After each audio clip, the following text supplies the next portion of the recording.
নমস্কার বন্ধুরা, আমি কৌশিক। আপনারা দেখছেন কৌশিক দ্য নেচার লাভার।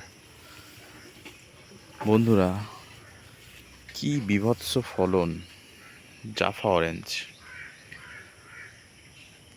এটি একটি মুসাম্বির প্রজাতি। জাফা ফলন অত্যন্ত সুন্দর হয়েছে।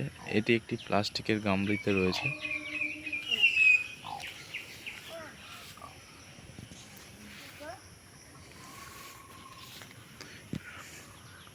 এবং কমফোর্টেবল রুট স্টক, একটি অস্ট্রেলিয়ান রুট স্টকের উপর রয়েছে জাফা অরেঞ্জ।